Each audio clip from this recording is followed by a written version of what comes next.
Very simple. Iran cannot have a nuclear weapon. You can't have it. And if they did have it, the Middle East would be gone, Israel would be gone, and then hit Europe probably next. We're doing the service to the world. মার্কিন president Donald Trump বলেছেন ইরানের সঙ্গে যুদ্ধবিরতি এখন life সাপোর্টে রয়েছে এবং যুদ্ধে পূর্ণাঙ্গ বিজয় অর্জনের লক্ষ্যে তিনি হরমুজ প্রণালী দিয়ে পুনরায় নৌ এসকর্ট বা জাহাজ পাহারার বিষয়টি বিবেচনা করছেন।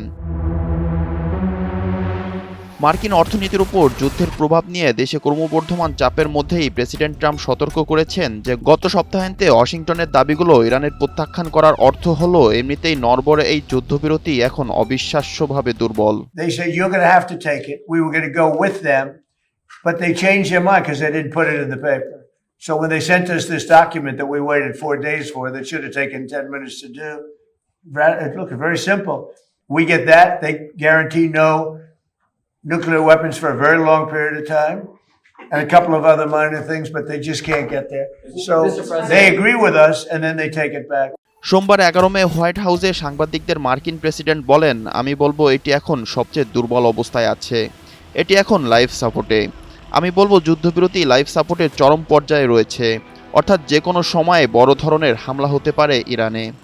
Unbelievably weak, I would say.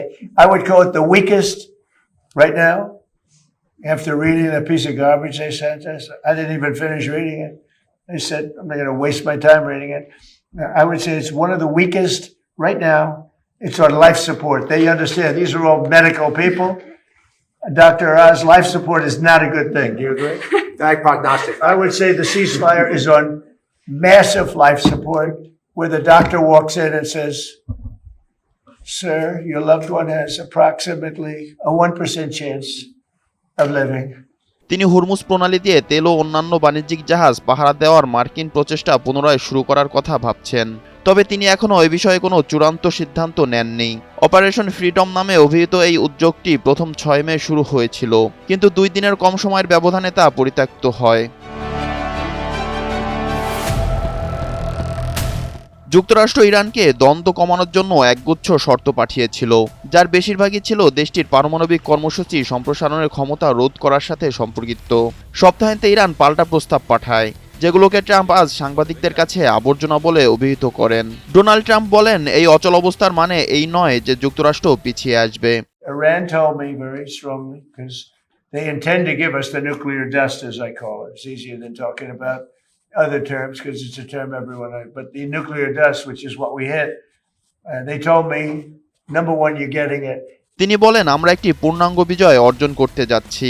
Iran ভাবছে আমি এতে ক্লান্ত হয়ে পড়ব, আমি বিরক্ত হয়ে যাব, অথবা আমি কোনো চাপের মুখে পড়ব। তবে এক্ষেত্রে আসলে কোনো চাপ নেই।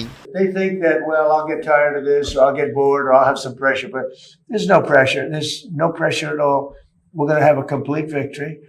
We've already, in theory, had a complete victory from the military standpoint. The military, look, their Navy is dead. They have 150. They had 159 ships. Right now they have 0, other than the little speedboats that go around that got taken out 8 a day by us. They have no air force. They have no anti-aircraft. ইরানের সঙ্গে আলোচনা করতে তিনি এখনও আগ্রহী কিনা সে বিষয়ে জানতে চাইলে প্রেসিডেন্ট ট্রাম্প বলেন, সেখানকার নেতৃত্ব মধ্যপন্থী এবং উন্মাদ এই 2 ভাগে বিভক্ত। উন্মাদরা শেষ পর্যন্ত লড়াই করতে চায়। আপনি জানেন সেই লড়াইটা খুব দ্রুত হবে।